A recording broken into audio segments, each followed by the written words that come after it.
are these guys are do we got people out here just trying to snipe up awards by using like not like old hardware? I mean, I thought it was still like a movie, right? Like it didn't look amateur, right? It was technically proficient. How about you just let everyone on the team, like say like 5 of them at least, 3 to 5, say something like, "Hey, I just want to thank my mom." What an inspiration for hopefully indie filmmakers and filmmakers alike, because this movie was made for $6 million. That doesn't happen.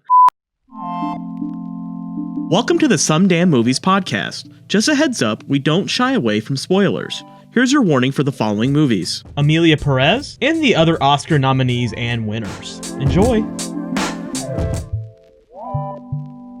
Hello, hello, hello. Welcome back to the Some Damn Movies podcast. We have reached episode 12.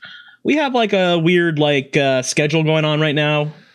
Listen, we're a little busy here and there. We're not prioritizing it the way we should, but we are here again, and we're trying to be somewhat consistent at least. You're at least getting a podcast a month, right? But yeah, I'm Jared. Right next to me, I have my boy Ian. Hello, good morning. How my you neck doing? of the woods. What's up? How's your morning going? How's your week going in the world of movies?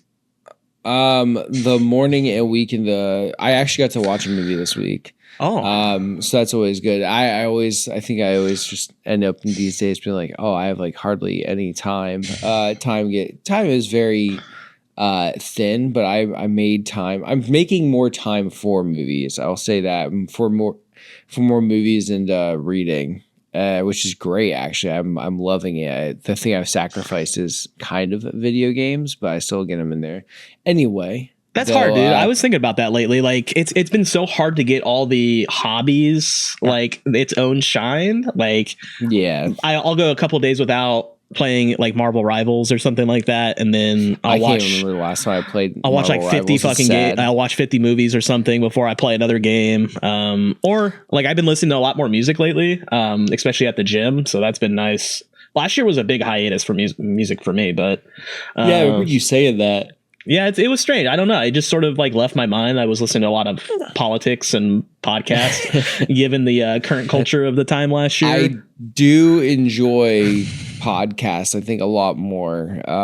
It's nice to listen to people to talk about things I care about, which is why y'all are listening to a podcast about us talking about things we care about, which is movies. I want to start this off because if you guys watched the last episode, we went over like Oscars. We're hoping to get this one out a little sooner. I know we're already like behind on the Oscars results, but we want to talk about the Oscars results because we went over our sort of speculation on the Oscars and like just who we thought was going to win. Yeah, you know, all the good stuff. So we're going to talk about that. I want to start off though because we had a little bet last time, which Jared happily made because he had already been caught up on all of just the buzz and just all the tropes, I guess, of a movie award shows, I guess. And I lost a bet and I had to watch Emilia Pérez. And I want to say that I'm glad I lost that bet. And I honestly, I do want to start watching more of the Oscars nominated films.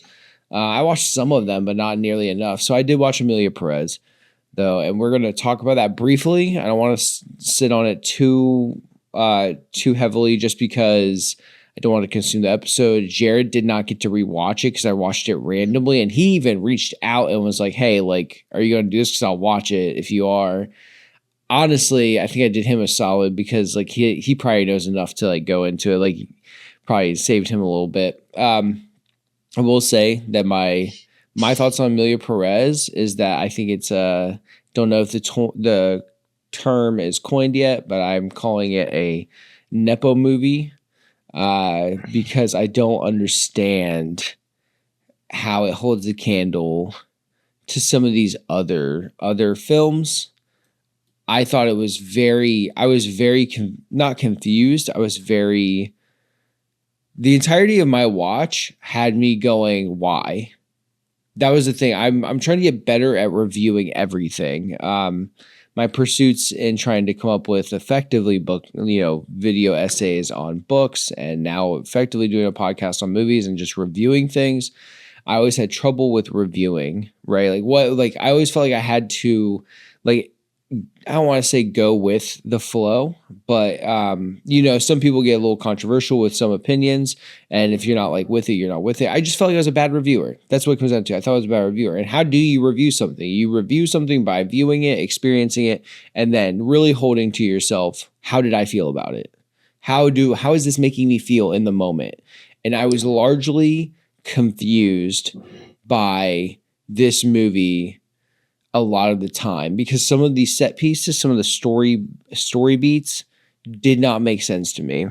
Even if you start this movie off with, so for those who don't know, Emilia Pérez is a crime drama musical, which sounds like sounds like a Mad Lib, sounds like a bet someone gave someone else to make a movie. And honestly, if that was the case, I would go with it. If you're like, hey, crime drama musical, bet. I don't even think that's the issue with the movie for me though. Like I actually, I don't think it is either. I was gonna ask, like, maybe we should talk about a couple of the pros that maybe you came up with, and then I can remember before we really get into more of the negative, because I assume we both have a lot of negatives here. Does that make sense? Yeah, I mean, I don't really have many pros though. I thought it was still like a movie, right? Like it didn't look amateur, right? It was technically proficient. We'll say that. Like I don't think the cinematography was like disgusting looking. I thought some of the sets looked okay. I thought a lot of it was competently made. I thought the performance was pretty good. Like Zoe Saldana was pretty good. Carla Sofia Gascon was okay. Selena Gomez was trash as always. And then the rest of the performances were whatever. Like, and that's pretty much all the praise I have for it. I think if you take out all of the music, you had something, right? I think the musical portion of all this is superfluous. I don't it took me and the thing was it never really the music, right? So we say this is a musical, it is a musical. They use it a lot. Sometimes it just happens for reasons. It's not like the movie does not sit on a lot of the musical numbers for very long. Sometimes it could just be the character is having a thought and they all of a sudden are having a musical or they're trying to have something. And I felt like that. To say pros, yes, I agree with you on that portion. I agree that it was competently shot. Zoe Saldana carries this movie in her backpack, and I don't even think her performance was that stellar. No, yeah. I think, but then also I would say that she was more involved with this movie and it was the more point of view character that like her getting best supporting actress is weird. I think she should have been up for best actress.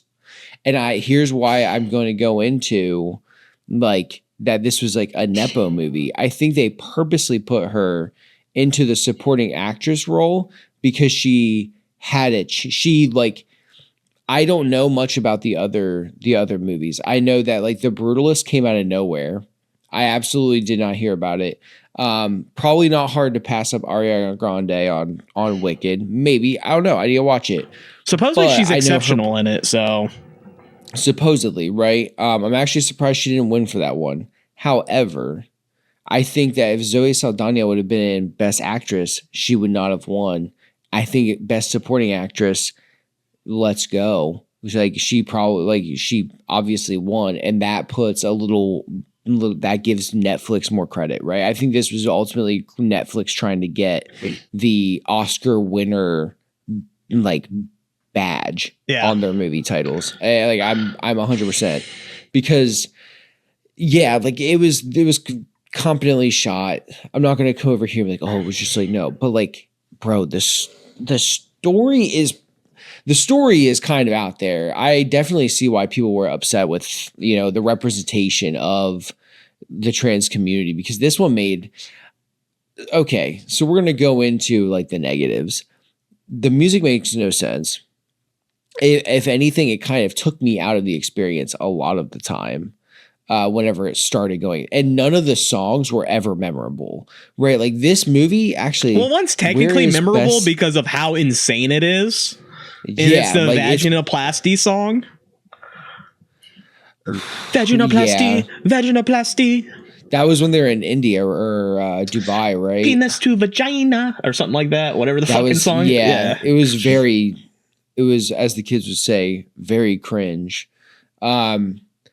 I think that the story starts to fall apart, right? So the whole idea about Emilia Pérez is that Emilia Pérez was originally a drug kingpin, to say the least. Like he was a very very successful cartel mob boss, probably the most successful. He stages his death, and he wants to become a woman. Not for slanderous reasons, like he just genuinely wants to become a woman, is trans, already started the process, and Zoe Saldana is the lawyer that is taking care of his transition into Emilia Pérez. And that being said, Emilia Pérez goes on. So I know Emilia made lots of money, right? How much money though? Like how, because I don't know what Emilia did. This is me like looking at it from like a story perspective, because I'm trying to become a better writer. I'm trying to like really take in what stories have going on with them. I don't know how much money that someone would have to gather to live 4+ years in a fairly lavish lifestyle, to not have to worry about ever working. Because she effectively retired, it seemed like, up until this movie happens, and then she came up with the ray of sunshine, de las Suetes, I forget what it was called, but pretty much just trying to find people that have been unalived from pretty much drug card, everything that he had done. I think that was kind of, or that her former self had done. So Emilia is like effectively uncovering the bodies of people that she had killed, like, or had made, or at least had a very big hand in, right? Yeah, and I guess the problem I have up until that point, obviously, because really that's the bulk of the third act, right? Is that they're starting this like nonprofit or whatever to try and uncover all these like dead bodies that Manitas is the former the dead name of the Emilia Pérez. Yeah. Emilia Pérez's dead name, Manitas. And up in that, like, you don't really get any sense of like connection to this character. Like, you don't feel bad for this character ever. Why would you? It literally goes from they're a kingpin cartel boss to I need to have this gender affirming care because I've been thinking about it my entire life, which again is a normal like process in the trans community where like it takes a long time to get to that point. There's a lot of shit going on, but that's not the real like process anyways. A lot of it's like years and years of therapy and yada yada yada. But again, that's not my way to talk about this. That's just like my cursory knowledge of any of these issues. But after that, then you get some more, like many years later, leaves the his kids and wife, which is played by Selena Gomez. Staged Manita's death, so that no one was looking for Manitas. So Manitas is dead technically in the movie, and then they move on and they basically interact with each other at like some dinner or something, the lawyer and Emilia Pérez. And then I don't really know what much happens after that until they basically start this like nonprofit to look for all the missing people that Manitas definitely is connected to. Well, and becomes like a hero, too. So basically. I don't know if you remember. Yeah, like so Emilia Pérez becomes so the main sort of theme, or at least the theme I took away from this, was Manitas, the death of Manitas, the rise and the birth and the rise of Emilia Pérez, and then Emilia doing the right things, right? Bringing back and trying to make up for the years of cruelty that Manitas had done, because that nonprofit that they came up with, it felt random because it was just a woman who was like, they were at the restaurant. It was Zoe Saldana and Emilia. They were just in a restaurant, and this woman comes by and is like looking for her son. It's just like, hi, I'm passing out flyers looking for my son. And then, yeah, like that's when Emilia has the idea to be like, we're going to go find them, which is fine. I would say my biggest point where I like became upset, where I was like, this is wasting my fucking time, was so Emilia finds love. Okay. Emilia finds a girlfriend. I think it's, I cannot remember. It was like Paphilinia. Epiphania. Who knows? We can butcher the Spanish if we want to, because supposedly they all did too. So I'm also saying this because it doesn't matter, because she's gone, right? Like she does not really matter. She's in there just so Emilia can show that from what I'm gathering, honestly, that trans people can fall in love or something, like that she can find love after her wife. Okay. So, which is good. Like, this is fine. I actually was into the arc of like, oh, Emilia's starting over, right? It's already weird that Emilia at this point has had her ex-wife and kids come to live with the quote unquote, aunt of Manitas or cousin of Manitas, right? Because Emilia wants to see her kids. Okay. Which also they made a big point about saying like, hey, like there's no going back from here. Like when you do this, like you can't really talk to them. Like you're sending them to the Alps, and then like you can't, like, how do you explain it to them? Right. But she does anyway. And then she falls in love. And then the thing that kind of bamboozles me, and I'm still trying to figure out, is so Jessica, which is Jizzy. Yeah. That is Selena Gomez. Selena Gomez's character. She plays the ex-wife. She has a boyfriend, fiance type. Well, this was happened before they went into hiding, right? That she had a lover already. She reveals to Emilia that she had cheated on Manitas because of problems, which Emilia, when hearing about Manitas and what had happened, Emilia has a reaction, kind of, but is also, I think, understanding. It seemed like Emilia was understanding of where she was at with what she did, or which is also was another conflict, right? She kind of like put her hands up and was like, okay, like you did that. That makes sense. You don't know that I am Manitas or we formerly Manitas, whatever. So she reveals it in like a, sign of like a confidant, which is also kind of cool. She's like, I'm comfortable with Emilia. Then this Gustavo character, which comes out of nowhere for me, she does make a phone call and is like talking to Gustavo and is talking about how like she misses Gustavo. But like they don't really touch into his background, or at least I missed it if they did.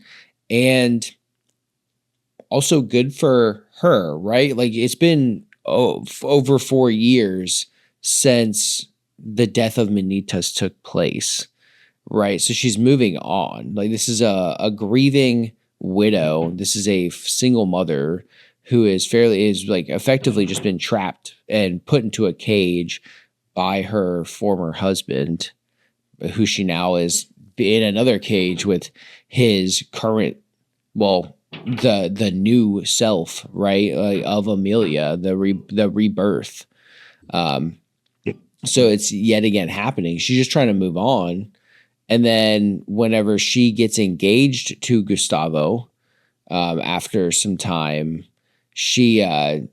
Emilia blows up on her because she's about to take the kids. They're about to like move and yada yada. And she like gets physical with Jessica. Jessica doesn't know what the fuck's going on.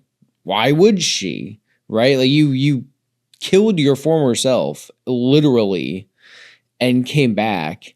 She doesn't know who you are. So I don't know where this came in the plot to like write this up. Like it makes, I understand what they're getting at is because Emilia is having problems grasping with, you know, not being able to be with her family, but also this whole event leads to Emilia cutting off Jessica from all the money. She doesn't understand why she has that kind of control. They then kidnap Emilia. They cut 3 of her fingers off. And they're like, we need $30 million for us to leave. And then there's a shootout that makes no fucking sense. It's not that it doesn't make sense. I understand why it's happening, but like, this is just where like I feel like a conversation should have happened. Like, right. Like, I feel like the normal person would have been like Zoe Saldana's character would be like, okay, well, how about you just, at this point, it's probably best if you just tell her the story. Because then it goes into, of course, a huge shootout. And then Emilia is laying on Jessica and is just confessing all of the memories that, you know, Emilia has. So I also don't know what we're getting at here. Are we getting at like now is Emilia? Because now we're just bringing up Manita's. I understand like she went through those feelings, right? But the whole thing was like a rebirth, being reborn.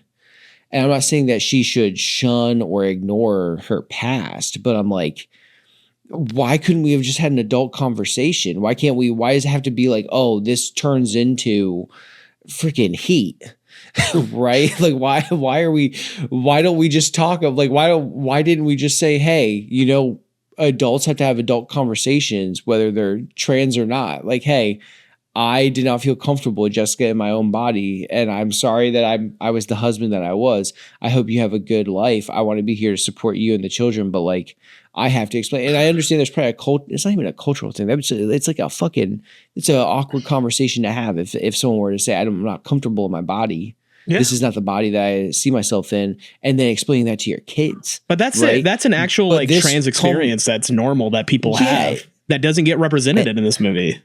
So are we likening it now to fucking like a fucking cartel shootout? Yeah. Also, let's not forget again, the core character is a former drug cartel kingpin. So yeah, you're expecting me early on to revert my entire ideals of what a cartel boss is and how I should feel about a cartel boss just because they transitioned. Well, yeah, so like kind of onto that, it's like if they wanted the story to kind of go around right, because what ends up happening with Emilia, right, is like a story of redemption is what they're trying to go at. They're trying to be like, hey, this man, like a reborn person, like you're reborn into the skin that you believe fits you. You're trying to do better in the world at this point for the people that you've affected, and it fell apart in so many different ways. That's all I can say is like it just fell apart in ways that I don't know. This movie, I think, just it's a Nepo movie. I actually don't know, and I'm saying this out of ignorance because I have not watched the other movies that it was put up against. Also, it's not that it won any of these categories. That's what I'm saying. Like, I think they just wanted to say like Oscar nominee, Oscar winner. I think that's what Netflix did. But if you're going to compare this to, again, like we were talking about it briefly before recording, like I'm comparing this to their first, right? I'm comparing this to, I'm pretty sure A Marriage Story was their first nomination, and A Marriage Story was great.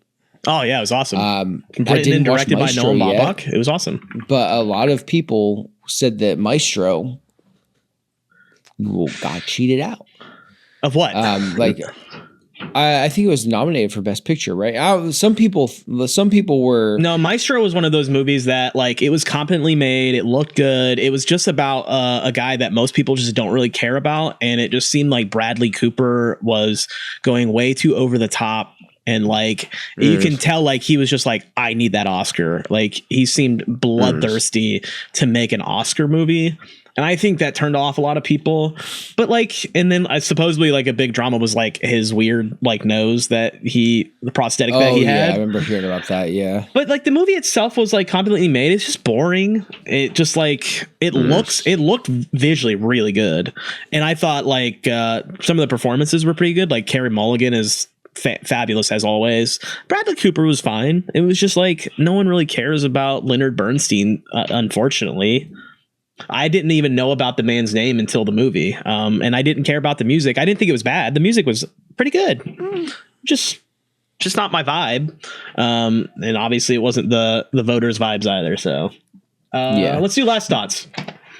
Yeah, I mean, my last thoughts on Emilia Pérez. I mean, I've already exercised most of them. I just believe that it was a Nepo movie that was in a pond or an ocean of more, I don't want to say more established, but just saying more deserving is weird. But I almost feel like there's probably like Emilia Pérez took up spots for movies that probably should have been recognized a little more. I mean, we talked briefly about Watch the TV Glow. Or was it? I saw the TV Glow. I saw the TV Glow. Which I knew that one had a lot of, I think it was a horror movie, but it had a lot of, I think it wasn't purely queer, but it was a very much like a queer story. Oh yeah. It's a lot about, it's not super on the nose. It's just very stylistic. And again, a lot of this is I'm basing off of internet discourse and obviously articles that I read here and there that like it seems like the trans community definitely connected more with I Saw the TV Glow than Emilia Pérez, which seemed to discuss again the trans community, the LGBT community, as well as even the Mexican community seemed pretty away from it. I don't think it ever premiered in Mexico either, if that says anything. Oh really?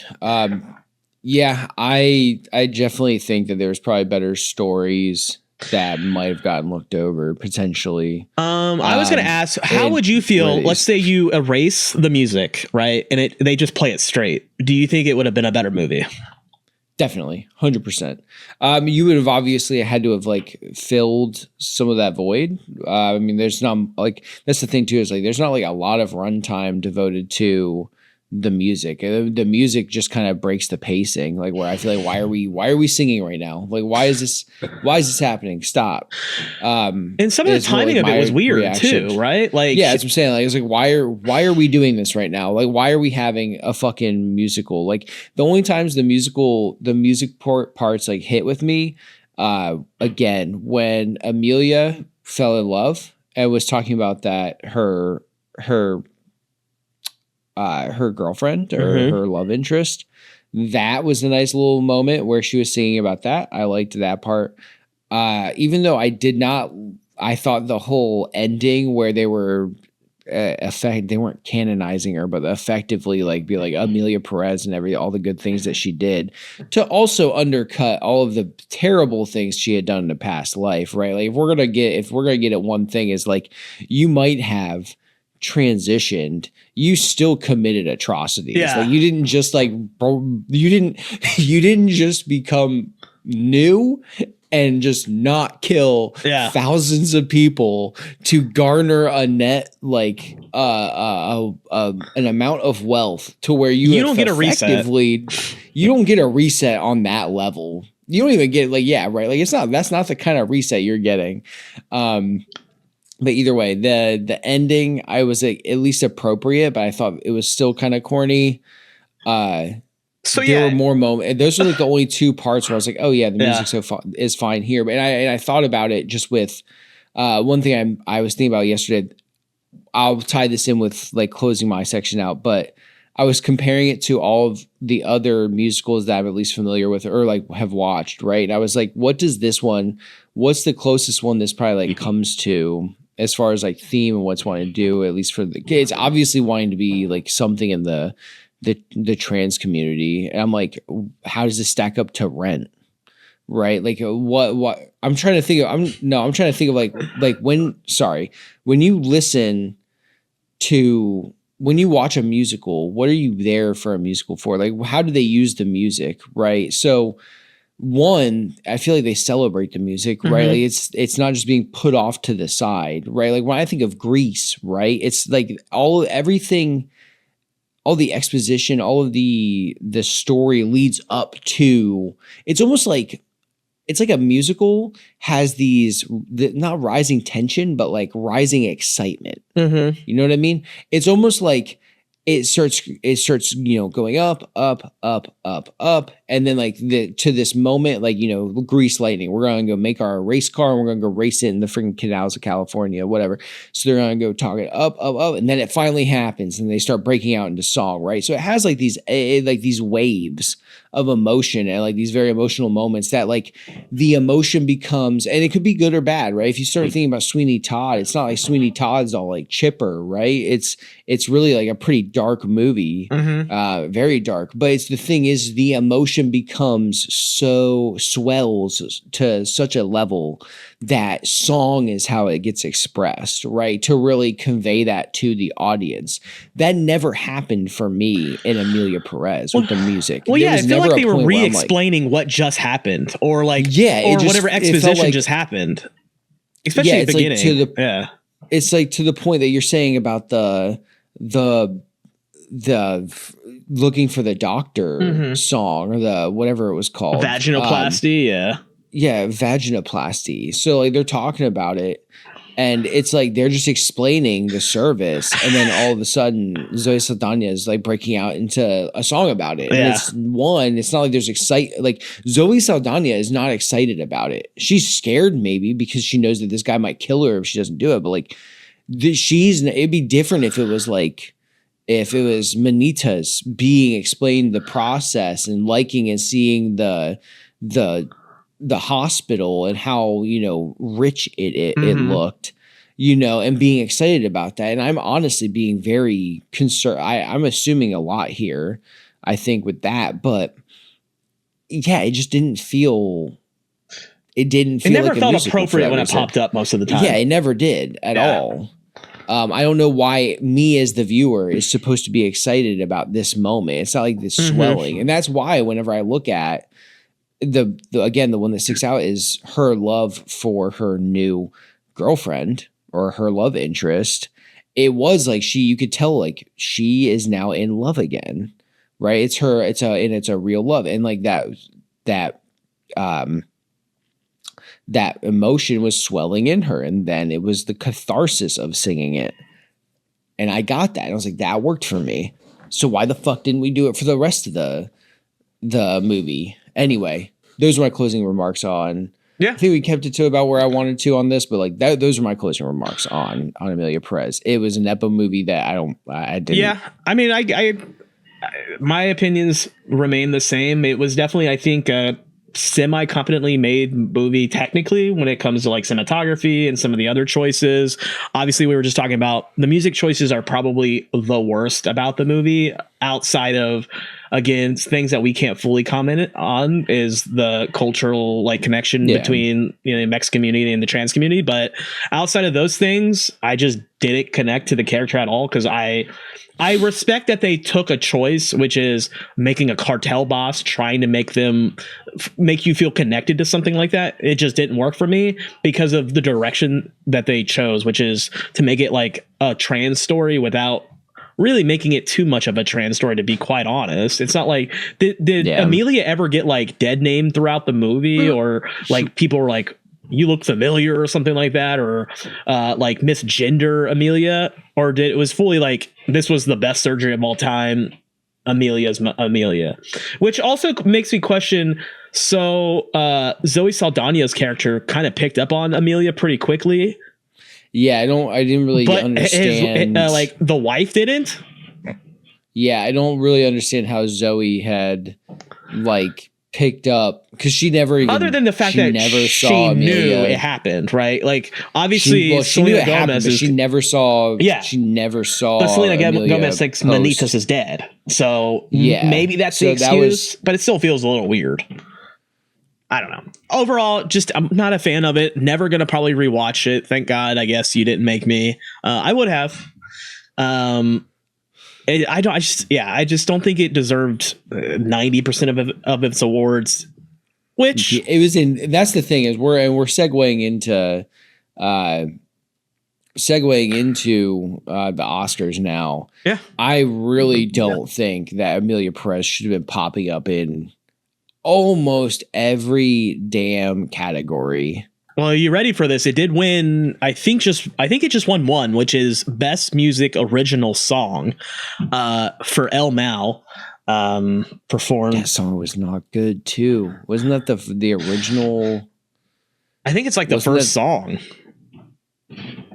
Yeah, that's what I thought. The one where it's like we're selling microwaves and fridges. Oh no, it's way later. Rita and Emilia collaborate in the building the nonprofit, recruiting donors, some of whom Rita notes and are dangerous and corrupt, and then it goes to El Mal. Oh, this is the one in the ballroom. Yeah, that one. And Zoe is just going and dancing around the whole thing.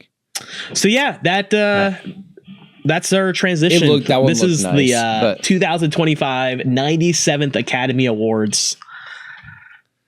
How'd you feel about it? We ended up winning or watching it essentially together, right? Like we were texting and watching it together. I actually, honestly, thinking about that whole scenario, I was very happy. So like, yeah, it was fun. Obviously, for those who don't know, we live very far apart, and we used to live together in his house, but we don't. Yeah, you actually used to sit right over there. Yeah, I used to sit right across from him. But we've been trying to make this whole Someday channel and our content pursuits or our production pursuits separately, and I think it's been going really well. I mean, we've been trying to figure things out. And honestly, our podcasts, I think, are some of the best stuff we've come out with. Some of the funnest. It doesn't feel too forced. It feels natural. It's really just us talking. And I say this because when the Oscars came up, we've watched, I think, the Oscars before together, but it's been a minute. And I had just been like, I realized it was on Hulu, and I asked him if he had Hulu. And he was like, no, I just canceled that shit, dog. And I was like, okay. I sent him a gift card and was like, get this shit on. We're watching it. And we pretty much play-by-played this via text message. Well, I can tell you I didn't watch on Hulu, by the way, because it was broken all fucking night. YouTube TV. Oh, really? Oh, you resubscribed to YouTube TV? Yeah. Or just oh my God, it's like $90 a month. Just for a month. I'll just have to use it and abuse it. I was desperate, dude. I didn't feel like I'm so like over like trying to pirate streams nowadays because they're all fucking shit. So I was like, I've used YouTube TV. Sports are on. Like, I'll probably watch some sports on it and stuff. I'm pretty sure March Madness will be on it. So I didn't have too many problems with. I didn't really have many problems with Hulu. I mean, initially, but it got there. I couldn't even sign up. Is the problem? I couldn't even use the gift card. Oh, really? Did you finally use it? I did. I do have it, so I have watched something on it. Okay. Well, either way, it was appreciated in the moment. We went through a lot to just watch these together, and we ended up texting the entire time. I was just hanging out with baby girl watching it.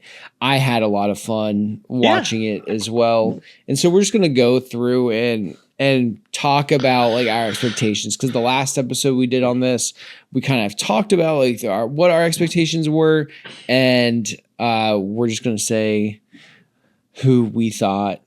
Yeah, and the thing is mine's so ill-informed. Like mine, I was just so. I'm so behind on the Oscars this year, all the movies. Yeah, I maybe let's talk just briefly about like our experience with like keeping up with Oscars or award shows. For me, like I probably pay attention way more than you do, but I still don't pay attention too much because at the end of the day, most of these awards are bullshit, and I work in this adjacent field, and like I've signed up for awards and stuff at previous jobs. It's all a fucking scam. It literally, you have to spend money to buy your own fucking award, which is nuts to me. Yeah, and you have to pay money into a system and a committee to even get nominated for these things. So you're buying into a system and then buying awards pretty much, and then these motherfuckers have to go for an entire year trying to sell their fucking film. Look at Timothée Chalamet and everything he's done for the last like 6 months. He's been a whore for every like internet show and real show out. And and he ended up losing. So, I mean, I do pay attention a little bit. I've been inundated a lot this year with like suggestions on Reddit and everyone complaining about Emilia Pérez and stuff. And you have, Anora stans that are like so worried that Demi Moore was going to beat out Anora and Mikey Madison and all that stuff. So I've been enjoying that culture a little bit because I do pay attention to like a lot of like pop head subreddits and stuff because I like the culture behind it too, is watching the conversations unfold, right? Like that's like the big part about the electricity that goes into like an Oscars build up is just like everyone talking about their thoughts and like getting like either defensive or offensive. That stuff is fun for me. It is. And like I will start on the note of I don't think going through every checklist like and just like I can't, but I would say like things that surprised me, and I will say Anora sweeping was unexpected. I didn't think, just because I mean like I know Sean Baker and we've talked. I think we talked last episode, by the way. What did it lose? Best supporting actor to Kieran Culkin, because Yura Borisov really? Got nominated for Igor, so they technically lost. Well, they won 4. They won all the big dogs. 5. Yeah. They won the big dogs too, right? Best picture, best director, best actress, and then on top of best editing, best writing. I think it was best writing, best editing. I remember, I was gonna say editing. The fact that I didn't realize Sean Baker's out here doing it editing all by himself too. The homie's out here grinding. I respect it. Yeah, I seen that screenshot, and it was literally director, writer, producer, editor on every single movie.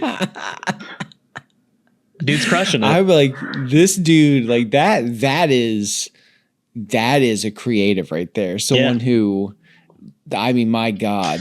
Yeah, let's glaze a little bit. Let's just take this time to glaze Sean Baker, dude. Like, so, hey, I remember. So we bounced off of David Lynch, right?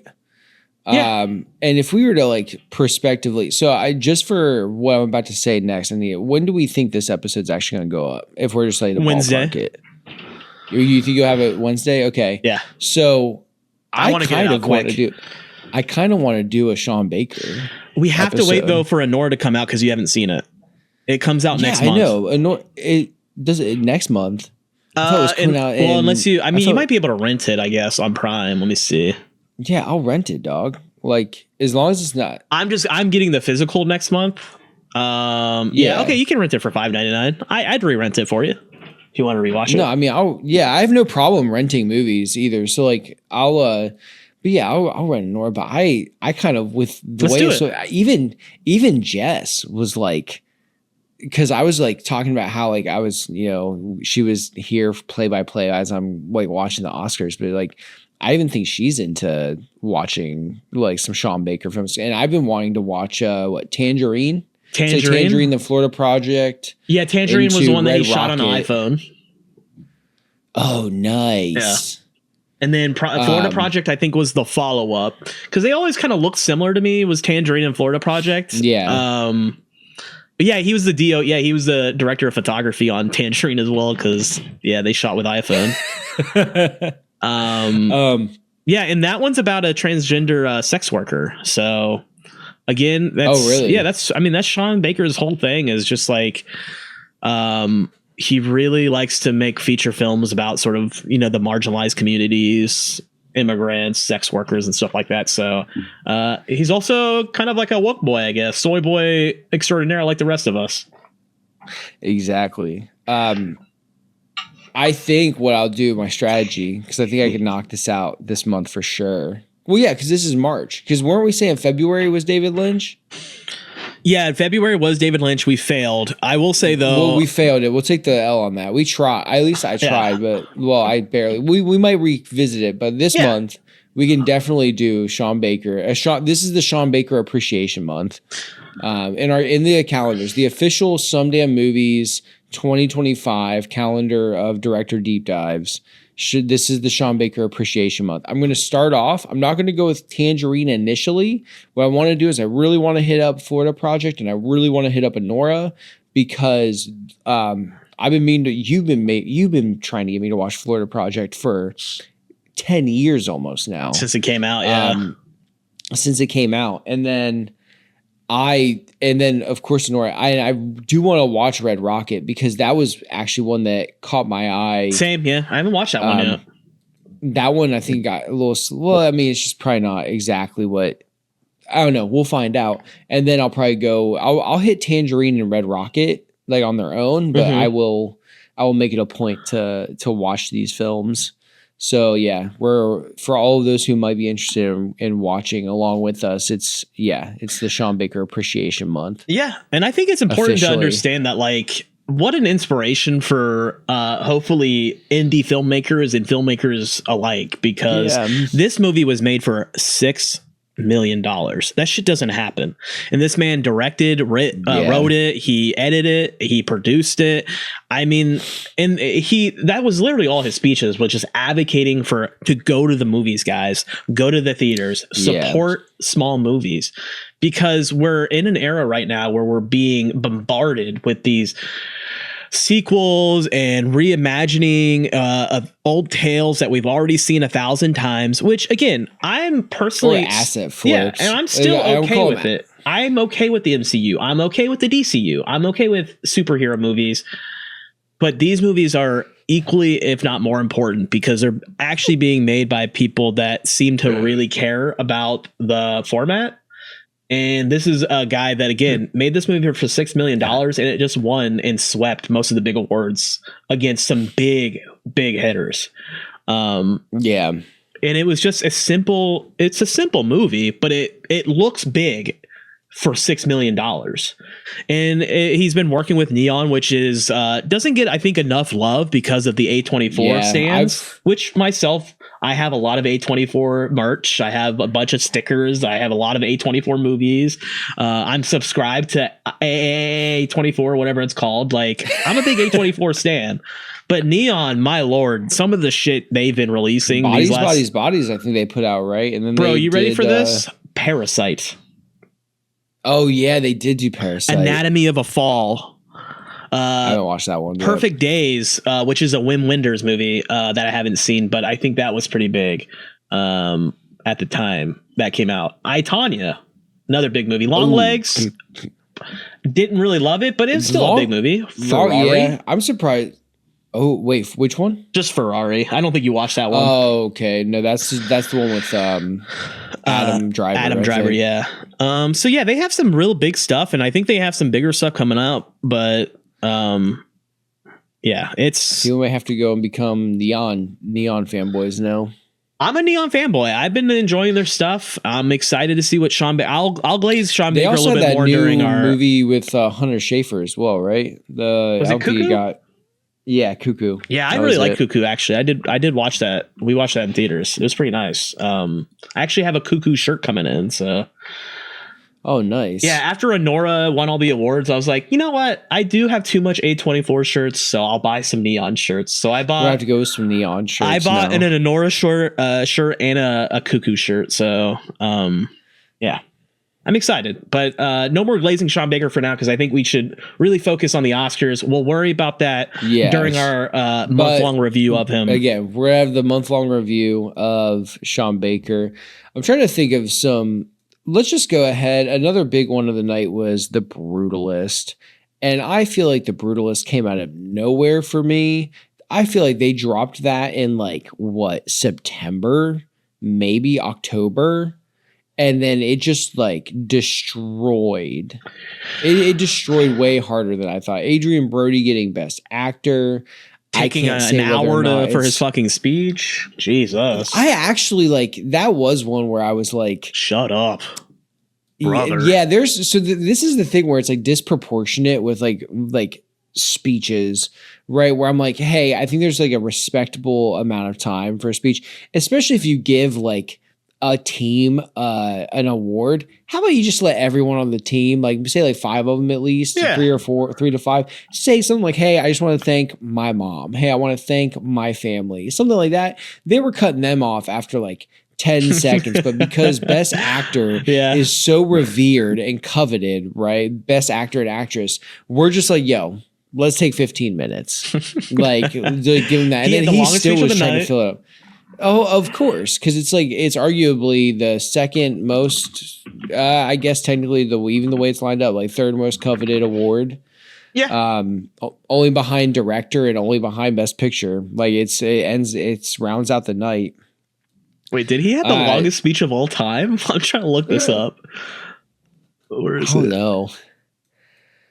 What are some other? I'm trying to think of like what else hit me again. Dune 2 getting snubbed.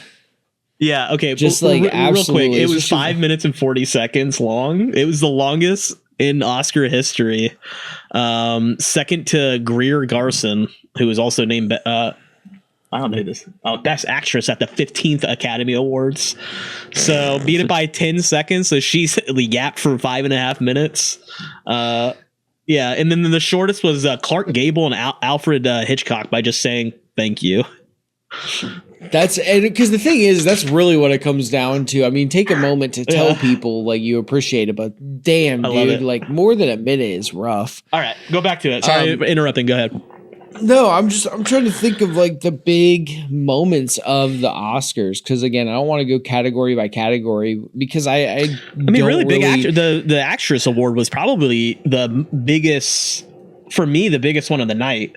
Outside of obviously the best picture and best directing. Best directing kind of surprised me. Granted, I didn't think it was going to go to The Substance because it was a woman. Jacques Audiard wasn't going to go to Emilia Pérez because of all the drama. I thought it could have gone to Brady Corbet because I thought it was going to go to Brady Corbet the way it was, just the way The Brutalist was taking all the other ones beforehand, and James Mangold. Actor. I just didn't want it to go to James Mangold because I'm like, no, like I mean, Logan was okay. Logan was good, but what else did he do? We did this last time. We were like, oh, he's actually not that bad. Was it Ford versus Ferrari? Logan, that was the thing. 310 to Yuma. But he did Dial of Destiny. I really like Ford v Ferrari, but I also haven't watched A Complete Unknown, and I have no interest in watching it, which we went on last time about how musician biopics, just stop with them. Just fucking not stop. Interested anymore. No one's interested in them. Gen Z is not interested. Fucking Gen Alpha is not going to be interested in Bob Dylan, which is, a shame, like it is history of the art, but like, sorry, like we don't need a fucking biopic on it. Oh, here's actually a big one. Best animated feature film. But while I didn't watch it or really any of these, not yet. Flow, which I thought was an international animated film. Right? Yeah, it beat out The Wild Robot. I too was like, I thought Wild Robot was going to take it. I just because I had heard about it, and honestly, a lot of these movies come down to really the reach and not necessarily. Well, I mean, I want to say The Wild Robot wasn't good. I haven't watched it, but like I just heard so much praise about it. People were like, "Wow, The Wild Robot is awesome! Like, this is such a great movie." And I had never heard of Flow at all.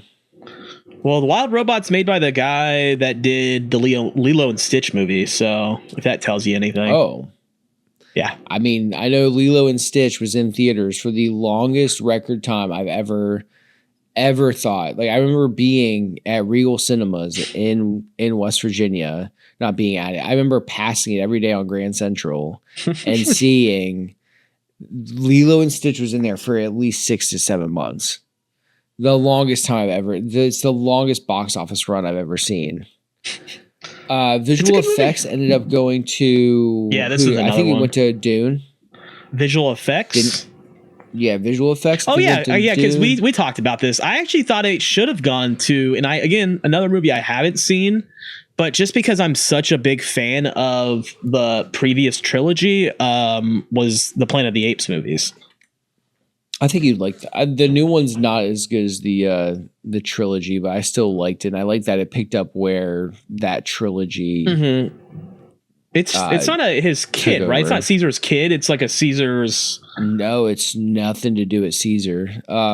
Caesar in this, I think we advance time like almost like 100 or 200 years. Mm-hmm. It's about the idea of Caesar. It's about he's kind of like a Messiah-like figure. He's the one who liberated the apes, and they kind of worship Caesar. But it's also because people, well, at least this one group's very militant about it.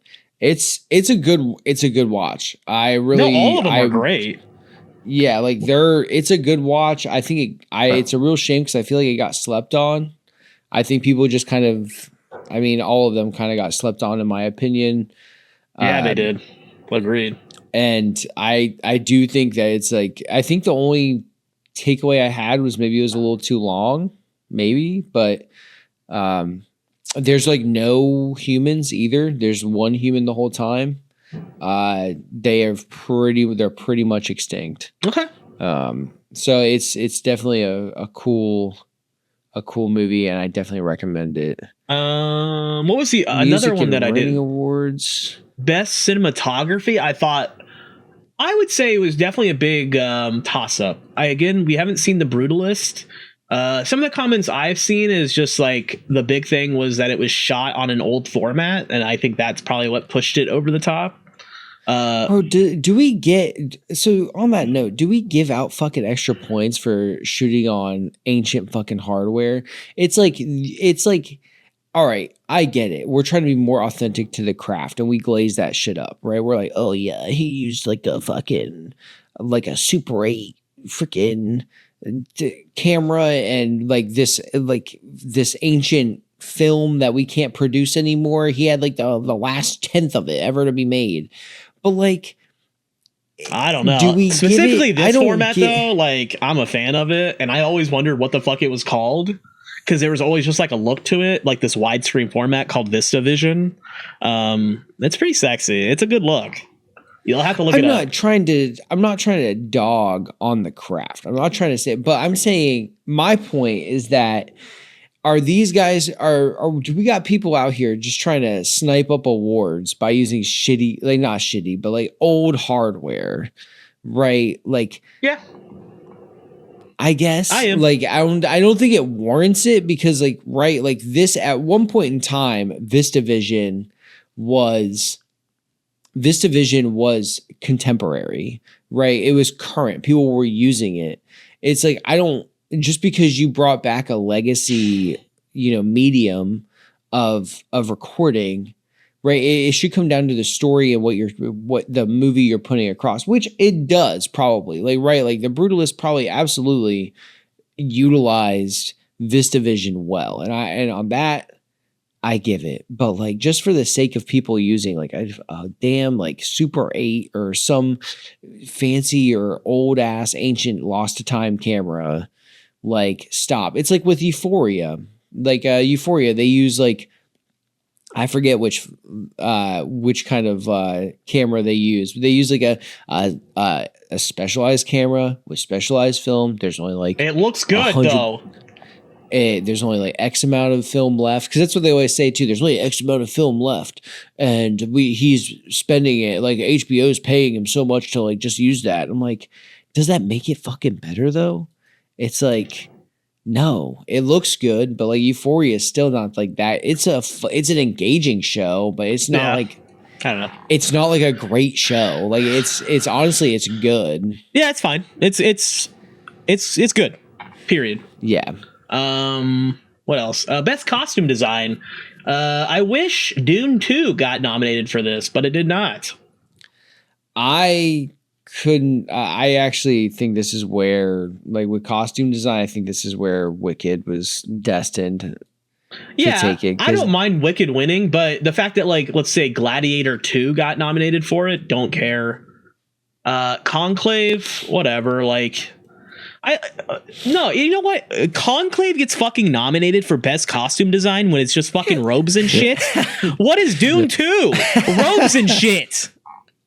Well, not only that, but like you just have bespoke pieces in there too. Like the still suits are dope. The Lady Jessica's like in all the Reverend Mother's like costumes are insane. Yeah, those suits are insane.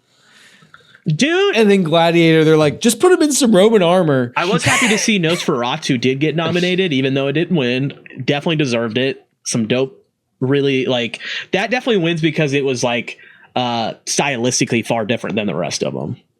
I would even go on because we already went to the cinematography a little bit. Nosferatu should have won that. That was personally my choice, next to maybe Dune 2. But yeah, I thought Jaron Blasky, or whatever his name is, crushed it out of the fucking park. Because Dune 2 ended up winning cinematography too, right? No, Brutalist won. Oh, Brutalist one? Oh, yeah. We just got done talking about that shit. Oh, my God. Best production design. I mean, again, this is like, I think Nosferatu would have been my choice, or maybe even Dune 2. What goes into production design, though? So let's see. Best production design. Are we just talking about like the it's not set design. Is it set design? I would assume like you're designing the production. It just right? says like recognizes achievement for art direction in film, which is kind of like, I mean, like all of them together, like the visual language in the movie, I believe. Okay. Which again, like everything I've actually read about Wicked, one of the worst things is the way it looks in some parts. Like it looks visually ugly. It's very pastel. It's like aggressively pastel, but also like what I've seen. Also flat. Yeah. Best sound, deservingly Dune Part 2 with all the weird sounds and shit. Sure, I'll take that. Yeah, awesome. like that. Also nominated for best sound was Emilia Pérez. Hilarious. Okay, so this one doesn't make sense to me in a way, right? So best sound goes to Dune 2. Best music goes to The Brutalist for original score.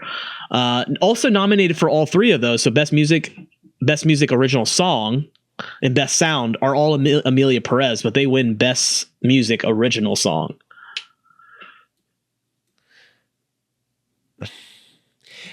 Man, I don't know. Hell if I know.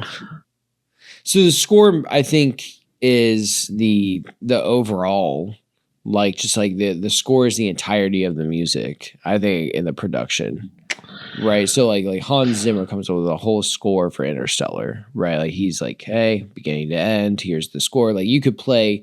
Yeah, I understand. And this is me being a layman. Like you're playing the score from like that's like the orchestral composition. That is like the musical language of the entire film versus an original song is just like a single, basically. Yeah. What else is on here? Animated short. I don't know. I haven't watched any of these. Best documentary, best animated, best write. So best writing, yeah. So this is adapted screenplay and original screenplay. So adapted, obviously, means came from another source.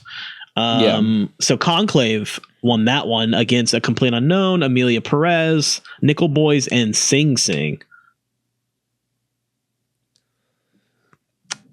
How do we feel about? I mean, you haven't seen Conclave, but I want to watch Conclave, but I mean, overall, I mean, how do you grade best adapted screenplay? Would you have to read the original? Yeah, right? Like you have to experience the source, I guess, and see how close that it came. Like that's the only way I find it's fair. So like how close, or like not even just how close. Like, did you change it in a meaningful way as well? You know, these are the questions that get asked when we're, I think, talking about like what would be the best. Is this another category adapted. Dune 2 should have gotten nominated for? Because I think that was something, right? Dune 2 snubbed original screenplay or adapted, something like that. What was it? I mean, do I think that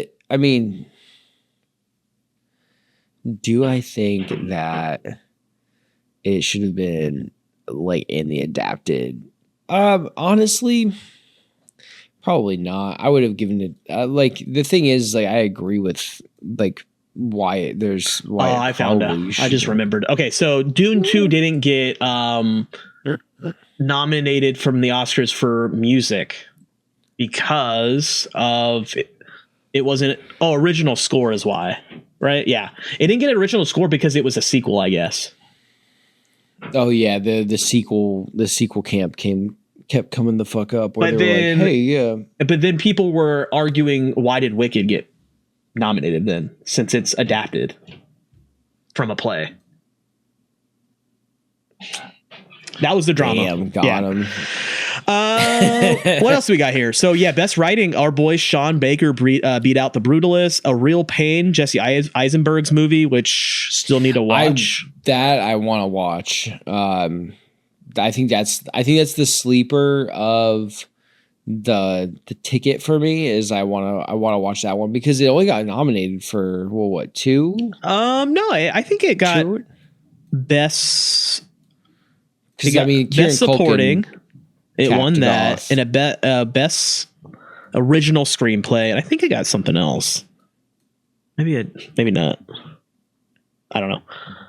But yeah, so it also beat out a movie that I would like to actually suggest our viewers to watch is September 5th. This one I randomly just watched one day. It's a historical drama thriller. So if you're into just like a nice, it's a movie, right? Like it's really just a well-made, well-constructed movie. It's not like exceptionally done. Like as far as like the performances are not like extraordinary. Everything is not extraordinarily done, but everything is so competently well done that it does suck you in. It can be, I would say, a little bit boring at some points, but I was pretty into it most of the time. It chronicles the ABC sports crew from their perspectives during the Munich massacre of 1972. Oh shit. So yeah, it was really interesting. The cast is pretty neat. The visual style is like shot on like old film, which you were just bitching about, you fucker. I'm not bitching about him doing it. I'm just saying, like, does it give you more points because you're using an old ass camera, dude? Yes, buddy, it does. It looks good. Oh my god. Okay, well then just forget about the substance of a movie and everything that makes it just like. I will never forget about the substance. I'm gonna watch it again. I'm using it on a. Well, I'll also on that note, like the substance didn't walk away with anything, did it? Did it win anything tonight? That night? No, I don't think so. Damn. Yeah, I think it completely lost out on everything. Yeah. Yeah, right? Let me make sure. God, that movie must suck, dude. I mean, Emilia Pérez at least walked away with 1. Nope. Okay, I want best makeup and hairstyling. Oh, okay, never mind then. Which, do we agree? Let me look at A Different Man, hairstyling, which is the movie with Sebastian Stan where he plays somebody with a facial disfigurement and then later on undergoes an experimental like surgery to change his face, and then basically it like flip flops. Like he meets another man that has a facial disfigurement, and essentially he like basically you learn that you should just be comfortable in your own skin, and like just changing your appearance doesn't change who you are as a person. Yeah. Oh, so it almost changes, like it's almost sort of like a trans story in a sense where it's changing yourself doesn't change your personality and everything you've done before. Yeah, I'm trying to think though with makeup and hairstyling. So A Different Man, Emilia Pérez, Nosferatu, The Substance, at Wicked, and then Substance took it. By the way, Emilia Pérez, I do not fucking understand here. For what? Well, what makeup and hairstyling was like so exceptional that it was even on the level of the rest of these movies? Yeah, I mean, it was pretty normal. Like that, yeah, that one just doesn't make. I don't even know what they were getting at with that one. I'll be honest. Just to throw another bone to lose? Yeah, I guess. Whatever. Well, oh yeah, that's it. Because like what you were saying, like don't the studios put them in for the awards? Yeah, maybe. I guess nobody else went up. I don't know. Like, what if Netflix just tried to like? I don't know if Netflix really did probably just drop millions to put Emilia Pérez's like name into all these pots. I guess I really don't know the act. Like, I'm pretty sure the studios definitely put money up and travel these fuckers around and nominate their people, or at least, wink, wink, nudge, nudge. This guy, he's probably not going to win Best Actor, so let's just stick him in Best Supporting or something and see how he does there. But yeah, so Best Actress, of course, we talked about Zoe Saldana. Honestly, I don't know. Well, to answer the original question, do I think The Substance should have won like makeup and hairstyling?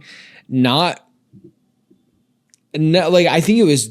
I mean, makeup and hairstyling, sure. Yeah, I mean, I'm thinking more effects, but like makeup and hairstyling, I mean, they definitely bougied Margaret Qualley up a lot, and Demi Moore, like, sure. I just don't. I think I'm in the same camp as like I don't think that. I think in the theme of objectifying women and like meaning like that's like the objectification of women, right? Is sort of a big part of the substance. I think that the way they used makeup to kind of set that across, I could see it. There's also that scene where she smudges and shit. So wink. Yes, I think there's argument. It just kind of sucks because I think the substance deserved a little bit more love. Yeah, I just don't know in general here what they would have. I just don't know where they would have gotten it. I mean, really, I would have been mad if Demi won Best Actress. Yeah, I mean, even like practical effects, kind of like an effect. Well, I mean, maybe visual effects. I don't think you're gonna beat Dune 2, but at the same time, it's like. And honestly, I thought Margaret Qualley should have gotten at least a nod for supporting. I would probably. Yeah, honestly, that's talk about a fucking like oversight there. Like Margaret Qualley not getting. I think I would have probably taken off supporting actress Isabella Rossellini, even though I did like her in Conclave. She doesn't really have anything to do. I think you could have just taken Zoe Saldana and put her into Best Actress, but then she just doesn't win because Carlos Sofia Gascon, like, I'm sorry. She was playing second fiddle to Zoe 100%. Yeah, it's just one of those things where it's like whatever the story is telling. I don't know. Like, yeah, I know. I guess it's like main actress, best actress is like the main actress, right? Yeah, it's like famously, like I've said this before, the Silence of the Lambs. Anthony Hopkins won for best actor, but he was in the movie for less than like 15 minutes. That's fucking nuts, too. Yeah. I don't know if that's like a record where he won best actor for like the least amount of screen time. That is a weird stat. Yeah, something like that. I don't know. Right? Let me see. Anthony Hopkins, best actor, least amount of screen time. Yeah, so one of the first things that comes on in discussions of Oscar-winning performances with the briefest screen time is Anthony Hopkins. Hopkins won Best Actor with just 16 minutes of on-screen time as a calm, collected, cannibalistic serial killer doctor. There you go. More knowledge for you. Yeah, I don't know, but let's wrap up the rest of these. So a lot of these, like, it feels like the best actor and actress, or best actor specifically. I just haven't watched a lot of these performances, so it's hard to say too much, especially like the Brutalists. I don't know. Adrian Brody's obviously. Actually, no. I want to talk about this a little bit, but I've been seeing so much about Adrian Brody's strange ass career. I don't know if you've seen anything about him. No. It's been all over the internet since he's won. If you look at his filmography, everything in between the Pianist when he last won to now is strange. Some of it's like direct to DVD shit. Some of it just doesn't make sense. He's just in everything. He's probably just making money, man. And like, if he's not in some weird shitty movie, he's in a Wes Anderson flick. That's it. So he's either so there's 20 years in between these wins, by the way. So the next 20 years he's just in garbage for 20 fucking years, and then sometimes he's like, yeah, he's in the Grand Budapest Hotel or something. Yeah. Oh, like what's the last one that came out? Asteroid City. Yeah, Asteroid City. Yeah, he's just in Asteroid City. So yeah, I mean, I don't have much else to say about the Oscars. It was fun to watch. I was glad we got to kind of watch it together. Not a lot of surprises. I mean, I guess I was a little surprised that Nora won as much as it did. I thought they would have probably definitely split more awards. Like, I thought if Sean Baker won Best Directing, he may have honestly lost Best Picture or vice versa. I mean, I'm glad they were. Yeah. I mean, I guess this year I'm fine with like him getting I don't think splitting it just to like split it because someone's getting more is like the way to do it. I think that I'm glad he won the way he did. I think like again, his mindset is very much in that one we've talked about before with we talked about with what's his face? Dizzy Boy? Well, no, not Dizzy Boy. But Third Rock from the Sun. John Lithgow? No. Hit record. Joseph Gordon-Levitt. Joseph Gordon-Levitt. Yeah, GJL. Like Joseph Gordon-Levitt and then Mark Duplass. Oh, those guys. Yeah, I see what you're saying. Yeah. Where they're just kind of in the mindset of just like, hey, like go out and make movies, like go out and record things, go and do the thing. And I think honestly, I would just say that like Sean Baker kind of is that same way. Like I think he just has a story, he puts it out, and he does it. You know what I mean? Like that's the impression I'm getting from it. It's just like don't let things get in the way, right? Like just go out.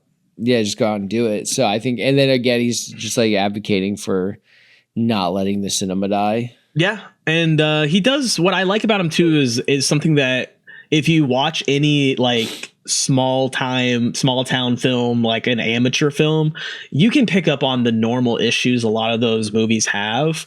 And it seems like even somebody that has such a small budget like him, he shot a movie on a fucking iPhone. It seems like he knows how to work with under his limitations, and that's what you have to do.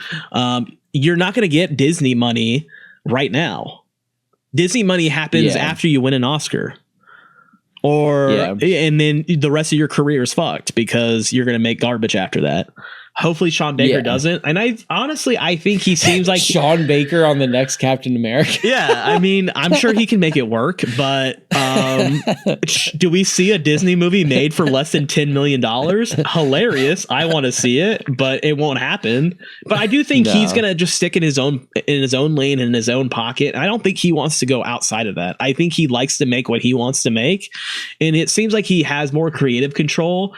And I think he's okay with the limitations he's given that he gets all the power pretty much since he produces and has every other aspect of the film under his finger.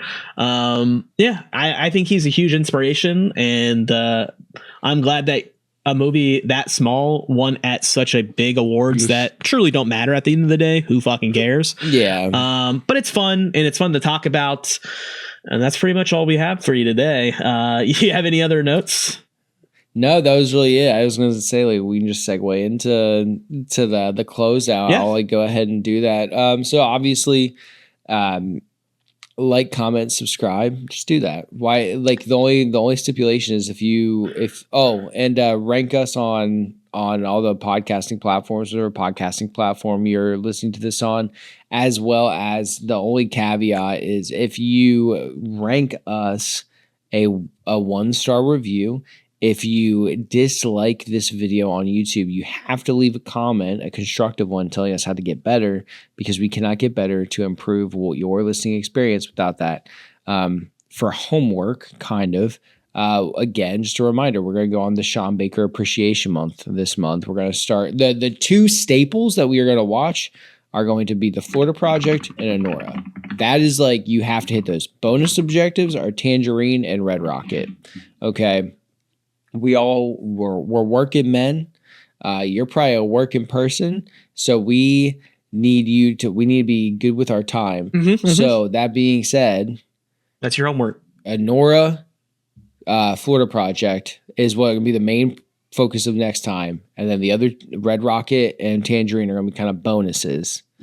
That's all I've really got. I haven't really been watching too much other than Emilia Pérez. I've just been trying to work on and read a lot of stuff. So I can say, like, I'll keep you posted. I've decided, but we're doing all of our singular kind of like just our own projects on our own YouTube channels. And then when we come together for stuff like someday, like these podcasts, or we come together for like a video project, which we're really not doing anything right now. We're going to try to do some more of that whenever I'm not 4,000 miles away, like specifically tryhards. I guess a little peek behind the curtain. We have a plan for that. is going to be here. So what you can reliably see here for 100%, 130 million % is Some Damn Movies. And we have another one coming out. I don't know when that's going to be releasing. There is another podcast that's creeping up on all you. Today. So you're going to have 2 a month. Today, as did it actually drop today? I think I'm going to release it today. I don't have like a thumbnail for it, but I might as well just say fuck off and just title it and go on about it. And then just worry about a thumbnail later. So I guess like there's another podcast where I can work on a thumbnail for that as well too. Cool. We'll kind of, but yeah. So anyway, yeah. So that's all I've got. As far as movies for me that I've been watching, not too much because I am technically training for a 5K.